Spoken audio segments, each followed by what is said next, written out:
तुमचं engineering cap राउंडचं verification हे successfully complete झालं आहे का?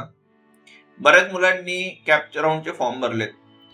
डॉक्युमेंट व्हेरिफिकेशन पण केलंय. काहींनी ऑनलाईन मोडने केलंय, काहींनी ऑफलाईन मोडने केलंय. तुम्हाला ऑफलाईन मोडमध्ये तुम्ही जर गेला असेल तर तुम्हाला तुमच्याकडे असलेल्या झेरॉक्सच्या सेटवरती कॉलेजने स्टॅम्प मारून पण दिलाय. पण हे डॉक्युमेंट व्हेरिफिकेशन आपण आपल्या साईडला कसं चेक करू शकतो, तर तेच मी तुम्हाला या व्हिडिओमध्ये सांगणार आहे. तर डॉक्युमेंट व्हेरिफिकेशन झालंय की नाही हे बघण्यासाठी आपल्याला सीईटीच्या पोर्टलवर जायचंय. तर चला मी माझी स्क्रीन शेअर करून तुम्हाला सगळी प्रोसेस एक्सप्लेन करतो. हे सीईटीचं पोर्टल आहे. यावर्षी जर तुम्ही फर्स्ट इयर इंजिनिअरिंगला ऍडमिशन घेणार असाल तर हे पोर्टल बुकमार्क करून ठेवा, कारण याच पोर्टलवर तुम्हाला सगळे कॅपचे फॉर्म, राऊंडचे फॉर्म, कॉलेज अलर्ट जरी झालं, हे सगळे डिटेल तुम्हाला याच पोर्टलवरती मिळणार आहे. यामध्ये सगळ्यात पहिले आपण लॉग इन करूया. त्या लॉग इन करण्यासाठी न्यू रजिस्ट्रेशन रजिस्टर या बटनवरती क्लिक करायचंय. इथे तुमचा ईमेल आयडी आणि पासवर्ड टाकायचा आहे आणि नंतर साइन इन बटनवरती क्लिक करायचंय.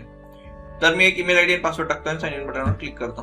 क्लिक केल्यावरती होम पेज वरती तुम्हाला हे सगळे ऑप्शन दिसतील. तुम्हाला राईट साईडला तुमचं नाव दिसेल, CAP registration, profile, central admission process, mock psychometric test, हे सगळे ऑप्शन तुम्हाला दिसतील.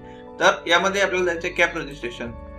नंतर इंजिनिअरिंग जे आहे हे टेक्निकल एज्युकेशन या सेक्शनच्या अंडर येतं. टेक्निकल एज्युकेशन सेक्शन क्लिक करायचं. त्यानंतर हा जो आहे अंडर ग्रॅज्युएट कोर्स आहे, बॅचलर ऑफ इंजिनिअरिंग. इथे तुम्हाला तुमच्या ऍप्लिकेशनचं स्टेटस दिसतं. Status is your application form is verified and confirm by J पण स्क्रुटिनिटी सेंटरचा आयडी असतो. प्रत्येक स्क्रुटिनिटी सेंटरला, व्हेरिफिकेशन सेंटरला एक युनिक आयडी दिलेला आहे, तो मेन्शन केलेला असतो.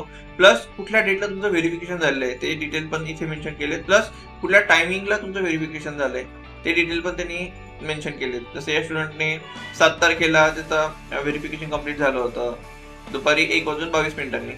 आता काहींचं इथे स्टेटस अपडेट होणार नाही, त्यासाठी तुम्हाला आतमध्ये जाऊन तुम्ही स्टेटस बघू शकता.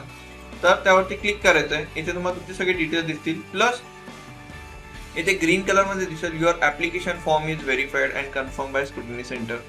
आणि तुम्हाला इथे total documents required 11, total required documents uploaded 11. आणि इथे तुम्हाला फॉर्म एडिट करण्याचा कुठलाही ऑप्शन दिसत नाही. जसं मी एडिट फॉर्म वरती क्लिक करतोय तर तो ऑटोमॅटिकली प्रिंट ऍप्लिकेशन फॉर्मच्या पेजला जातोय. इथे एडिटचा ऑप्शन राहत नाही.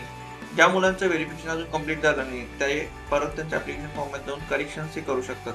पण जर व्हेरिफिकेशन कम्प्लीट झालेलं असेल तर तुम्हाला मागे तुम्ही कॅप राउंडच्या मध्ये जे पण डिटेल भरले ते एडिट करण्याचं ऑप्शन आपल्याकडे राहत नाही. अशा पद्धतीने तुम्ही तुमचं स्वतःचं डॉक्युमेंट व्हेरिफिकेशन कम्प्लीट झालंय की नाही हे चेक करू शकता. इंजिनिअरिंग ऍडमिशन प्रोसेस बद्दलचे असेच अपडेट तुम्हाला पाहिजे असेल तर तुम्ही माझा फ्री व्हॉट्सअप ग्रुप जॉईन करा. या नंबरवरती असा मेसेज करा, तुम्हाला माझ्या फ्री व्हॉट्सअप ग्रुपमध्ये ऍड हे केलं जाईल आणि यावर्षीचे सगळे अपडेट्स तुम्हाला सगळ्यात पहिले माझ्या फ्री व्हॉट्सअप ग्रुपमध्ये मिळेल.